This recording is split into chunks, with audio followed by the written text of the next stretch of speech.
Salut à tous, c'est le phénomène et aujourd'hui on va parler du plus grand manque cette saison au Real Madrid. C'est parti. Alors déjà, le Real cette saison, c'est premier de Liga, normalement si tout va bien. Il manque un match mais normalement ça va passer. Premier de Liga, avec la manière en plus, depuis la reprise, c'est que des victoires, que des victoires. Un très beau jeu. Vraiment je pense qu'il n'y a rien à dire. Surtout qu'il y a beaucoup de jeunes qui commencent vraiment à éclore.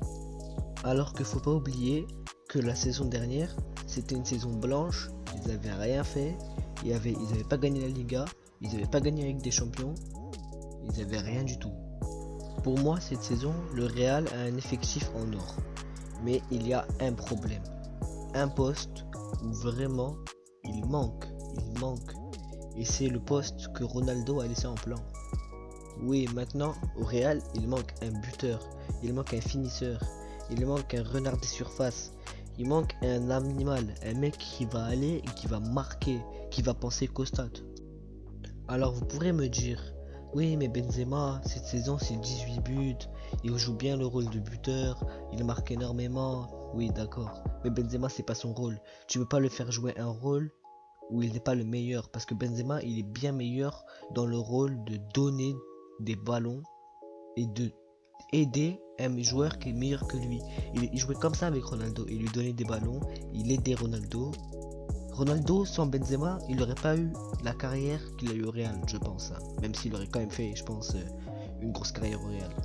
Hazard c'est pareil, s'il a été acheté au Real, c'est pas pour planter des buts. C'est vraiment pour faire des différences, faire des accélérations, dribbler, donner des ballons. Hazard c'est une patte créatrice, c'est pas un buteur. Parce que je vois certaines personnes qui croient qu'on a acheté Hazard pour mettre 30 buts par saison, mais vous avez pas compris en fait. Alors identifier le problème c'est génial, il faudrait peut-être trouver une solution au problème, parce que vraiment ce serait pratique en fait. Alors ici voilà 3 profils de joueurs qui me paraissent vraiment pas mal. Et là vous allez me prendre pour un fou, parce que vous voyez Giroud, vous faites ouais il est malade, ouais il est fou. Mais non je suis pas fou, je vais vous expliquer. Alors déjà pourquoi j'ai mis Giroud, on va commencer par lui. Bah Giroud en ce moment c'est vraiment un mec qui marque beaucoup, et ça c'est étonnant mais il marque beaucoup. Et c'est quelqu'un en fait, si tu lui donnes des ballons, il va normalement réussir à les finir. Bon, un mec qui a regardé la Coupe du Monde, il a du mal à dire ça, mais oui, il sait finir. Et c'est quelqu'un, un pur buteur. Donc lui, je pense que ça pourrait être une bonne solution, sincèrement. Bon. Après, c'est sûr que Giroud, c'est vraiment quelqu'un qui a beaucoup de défauts. Mais à moindre coût, je pense que c'est vraiment la meilleure chose à prendre.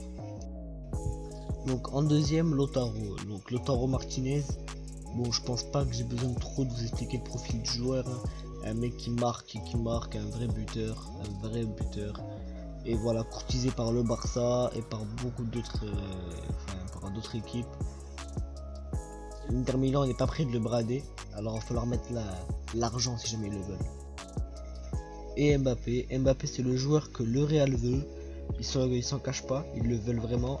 Mais bon, hein, ça va être compliqué, surtout cette année, car cette année le PSG joue la Ligue des Champions et je le vois vraiment pas partir cette année. Et surtout que le PSG n'est pas prêt de le brader lui aussi, et je pense pas qu'il partira en dessous des 180 millions. Mais je pense sincèrement que son avenir est au Real Madrid. Je le vois bien au Real. Bon, je pense que la vidéo est terminée. Donc si jamais ça t'a plu, n'hésite pas à t'abonner, lâcher le pouce bleu, partager, commenter.